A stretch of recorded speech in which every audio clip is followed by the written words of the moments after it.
Okay, there we go. Welcome to What the F is Going On in Latin America and the Caribbean, a popular resistance broadcast of hot news out of the region.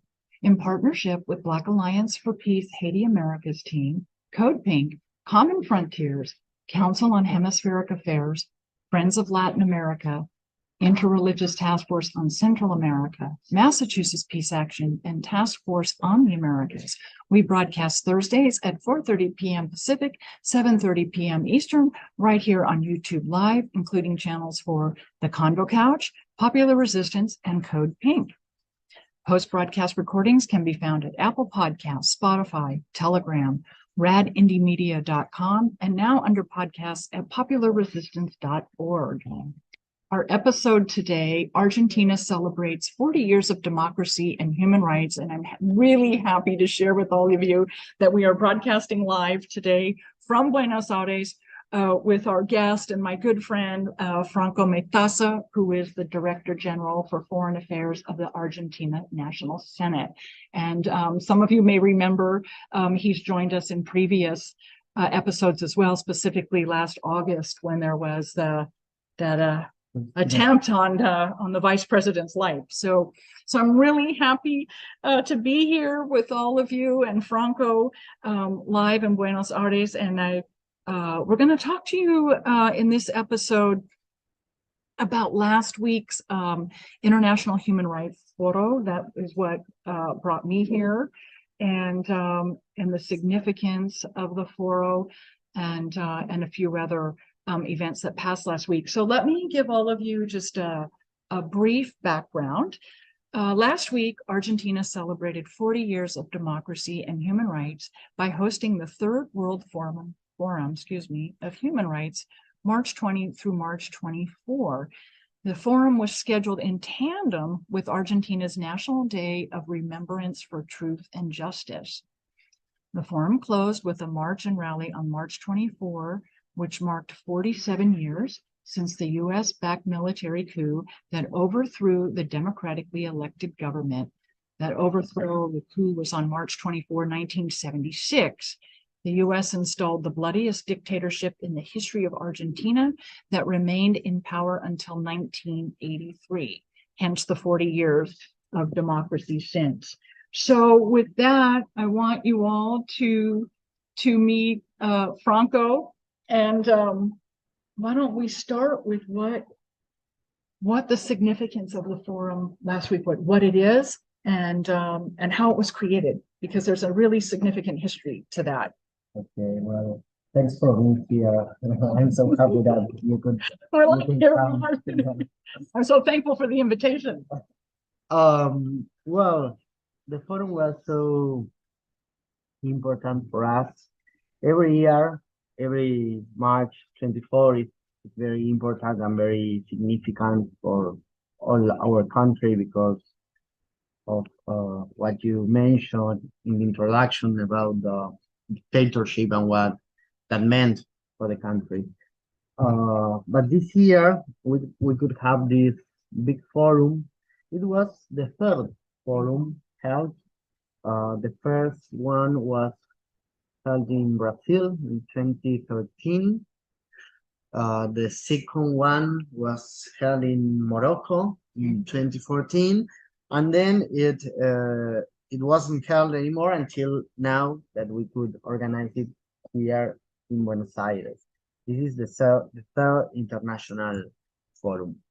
And since human rights is a flag of our country in general and of our political party, the Peronism in particular, we were very happy, and we had like 500 guests from all over the world. You are one of those. Yeah, I'm honored to say I was one of those. Yeah, it really was very special. There were 4 days full of talks, debates, different events that made us think of what happened in our history, what are the situations nowadays with human rights, and what we should do towards future to keep human rights politics and to face the new challenges of this century. You know, for the audience, we should just explain that the Foro met with, well, Monday, Tuesday, Wednesday, Thursday, with the final march and rally on Friday, the 24th. And we'll talk about the significance of having the final day of the forum on the 24th. But I mean, it was 4 days filled with events all day, some very formal, some were walk in and join the conversation, but none of them were country specific. They were very much theme specific, themes that apply not just to Latin America and the Caribbean, but across the world, although many of the participants were Latin American, Caribbean. I was one of the few USians. I'm honored to say that I was. It was great to represent the North America with several others. But the themes ranged everything from lawfare was a great talk. Actually, Rafael Correa did a very good, the former president of Ecuador, on lawfare and how that is being used as a form of golpe de estado, a form of coup. And there were women's rights and gender issues discussed and original peoples. It was the military, how the military has taken over, or I guess in many cases, and the audience is really very much aware of this, is how the police have been militarized at a civilian level so as not to use the national military against people. It was really just profound subjects that apply to everyone if you're not careful. Which I found really very significant. And as you said, coming here from Argentina, where you lived years of a very bloody, very horrible dictatorship. It was one of the worst in the region. You know that on those years, what happened was what we call Plan Condor, which nowadays we know it had a very important participation of the United States in the strategy and the funding and the formation of the militaries. Yes. In the torture methods and stuff. It was all over the region, Chile, Uruguay, but the one in Argentina was you used the word bloodiest. And that's true. We have 30,000 disappear people. When we say disappear, we mean dead and stuff, not only disappear. And we also have, and this happened in the ex-ESMA, for the audience to know, that was the main place where the forum took place. So this site, so it's ex-ESMA, ESMA for the audience. This site, when Franco was talking about the military training and financing by the states, this site was the Escuela de Mecánico de la Armada, so the mechanical school of the Navy. And it was turned into, during the dictatorship, a prison, a torture center, a execution center. A clandestine center of detention and execution. Yeah, clandestine center of detention and execution. We have a lot we had a lot of clandestine centers. This was one of the most important because it's huge, and there happened one of the worst crimes, that was the appropriation of babies. 500 babies were born from mothers who were young activists, Peronist activists, and they were pregnant at the moment of detention. And their babies were born, and they went to families of military families or colleagues or friends of military, because the militaries said that that was the way of cutting the Oh. communism To have the children raised in a different in a political environment, different. Oh, wow. Oh my God. That's terrible. So the significance of that, so being the clandestine Senate, and that it was the principal site used for last week's forum.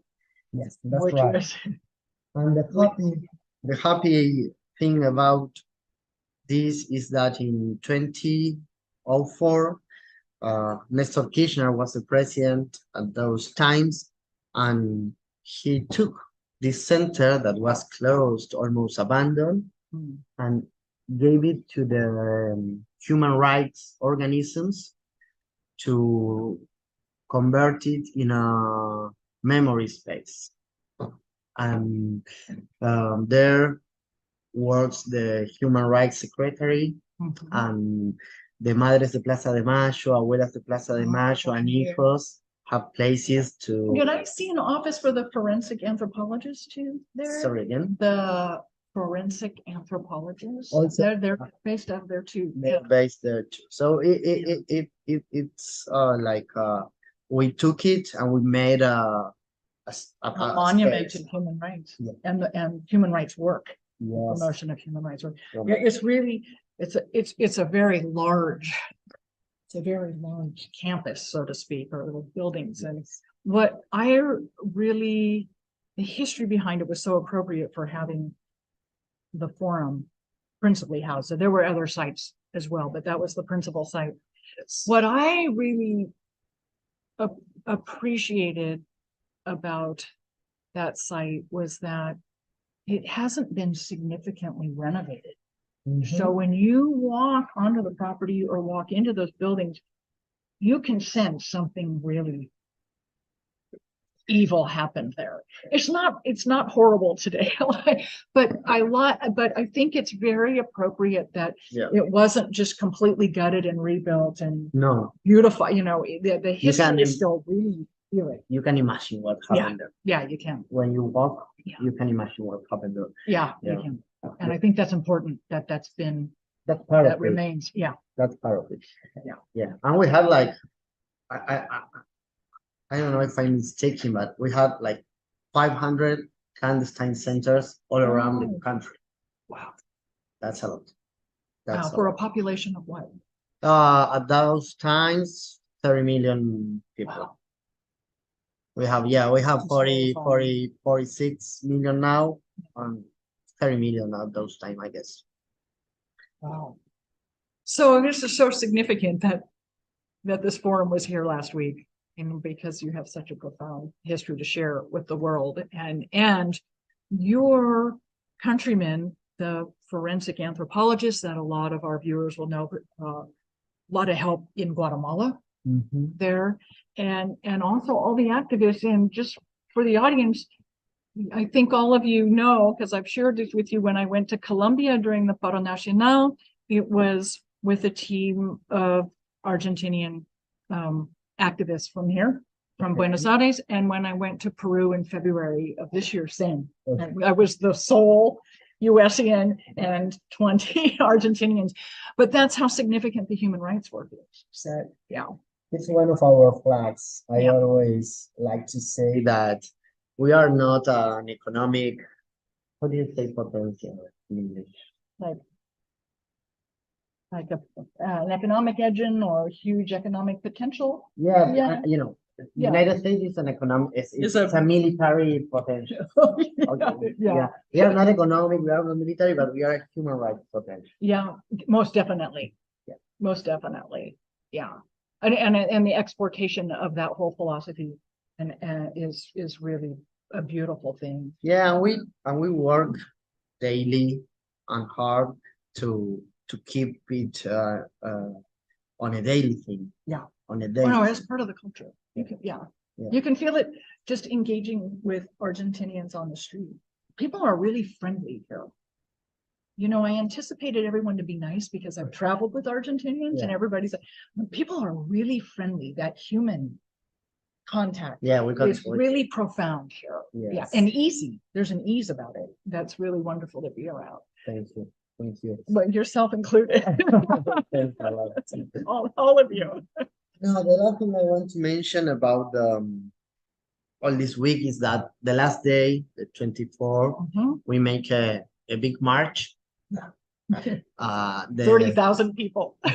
yeah, the Plaza de Mayo. Well, Plaza de Mayo is the center of the march. We make every 24, all the society, Yeah. all the political parties, all the organizations. And for the Plaza de Mayo, for the audience, significance of that is that's where the abuelos, Abuelas yeah, y abuelos, madres. the grandmothers, not grandfathers, yeah, would protest. Yeah. And so, yeah, it's significant that that's the location. Yeah, a protest that was very, very pacific because since it was a dictatorship, they were not allowed to make big demonstrations. Right. So they used to walk around in Mhm. circles around the pyramid of Mayo, that is like the monument, the principal monument of the Plaza de Mayo. And they used to walk in circles to that was the way of protesting. Almost religious in a way, very spiritual. Very Not wild, spiritual, very spiritual. very Wow. pacific. Yes. And Yeah. and they became an icon of Pacific protest, and they were invited from all over the world in the years upcoming, so they could show in the international courts what was happening here. And the international pressure was key Mhm. to begin to end with this dictatorship process. Mhm. So they made a great effort. A great impression. Yeah. Yeah, on the international community. Yeah, you know, the walking in the circle as a form of quiet, peaceful protest, that has been exported to many, many countries now, Mhm. particularly in Latin America and the Caribbean. It is a form of protest that's been emulated across the hemisphere. Perfect. Yeah, it's really, we That's see right. it. Yeah, I've actually participated in a few of those in front of the Colombian embassy and Perfect. and the National Police Archive In in Washington. Guatemala. Yeah, and I've seen it done in Guatemala too. Yeah, so yeah, it's pretty profound. Yes. Well, I was telling of the march, and I almost 1 million people gathered at the Plaza de Mayo. That's the principal like events organized from by the organisms of human rights. When I say organisms of human rights, I mean Madres de Plaza de Mayo, Abuelas de Plaza de Mayo, y los hijos también, Mm. the sons of the disappeared Yes. ones. We particularly from La Cámpora, which is the Kirchnerism youth aggregation, we walk from the ESMA We did. to Plaza de Mayo. They are 40 kilometers. It's like 10 miles. Yeah, eight, 9 miles. 9 miles. All right. Yeah, which was fabulous.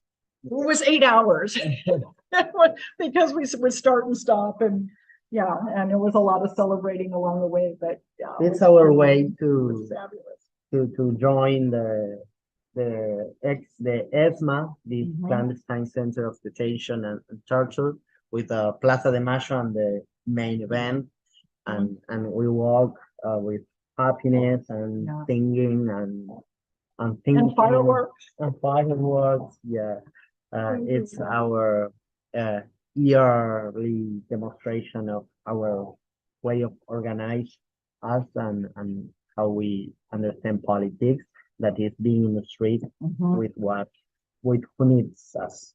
Yes, and this is something that we could just take a minute to share with the audience, because this comes up in quite a few episodes, being with the people in the streets. And this march is principally young people. Yes. Well, younger than me, but young, but youth.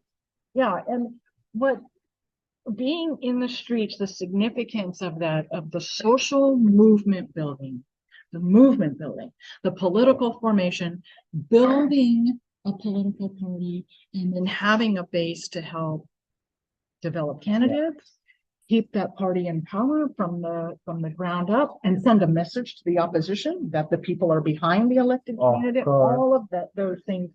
And that was on full display in that march on Friday the 24th. And this is a theme that continues, throughout our episodes. It's really the importance of social movement building and political education is huge. And there is no substitute for it.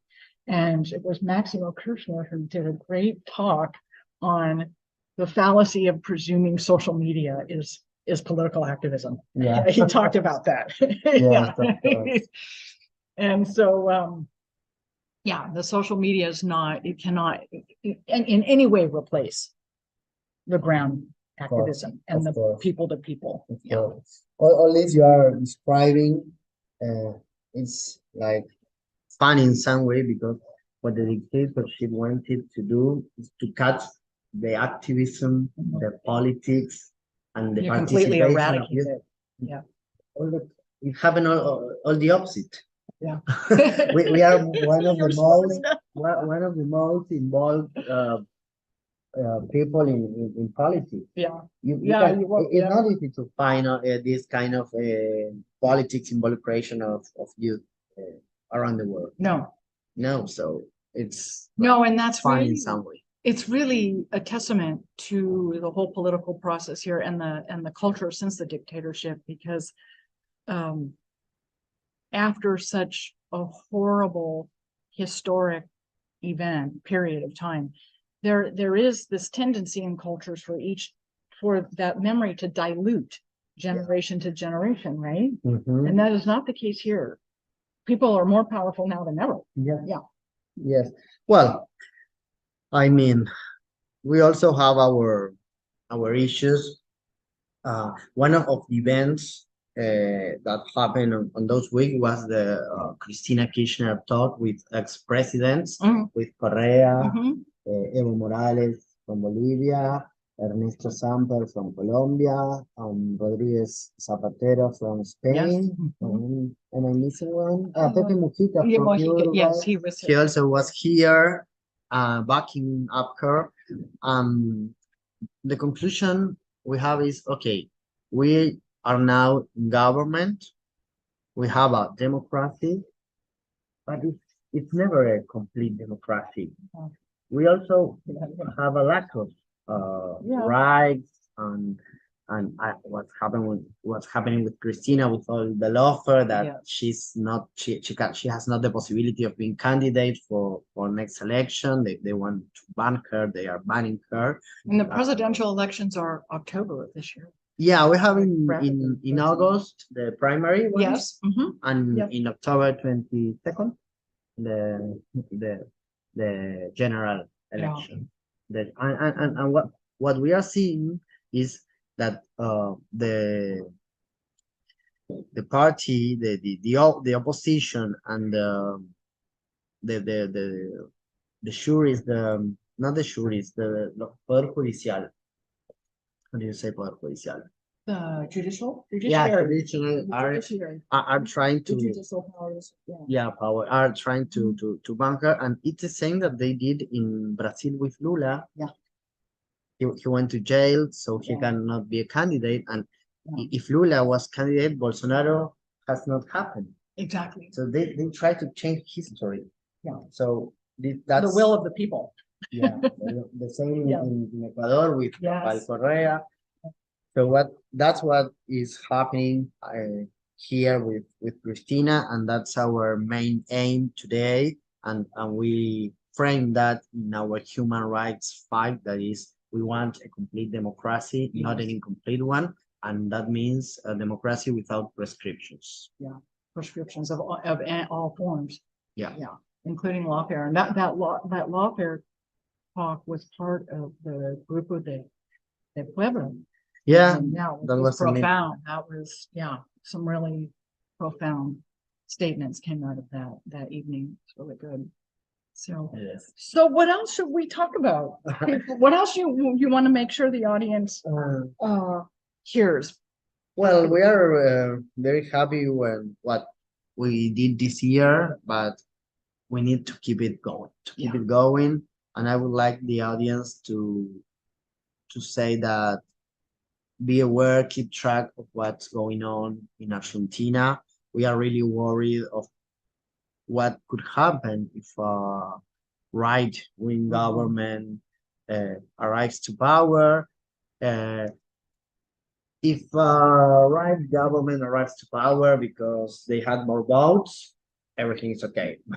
We are really worried of this prescription of Christina Kirchner. We are really worried about fraud, about cyber fraud, All that about foreign intervention. So that would be those are all that we've seen since when was the Bolivia? October of 2020, 2020, all the way through to Brazil last fall. Yeah, presidential and legislative elections across the hemisphere. So this is one of the last ones. Yes. Well, Mexico is going to be next year too. It change, hopefully no change. Yes, we are really kind of. But this everything, the majority of the governments have changed to center left, whether they're progressive or revolutionary left. And so we only need Ecuador and Uruguay now. Yeah, exactly. Yeah. So we want to see Argentina keep that tide rolling. We are working on that. We are trying to enhance our democracy.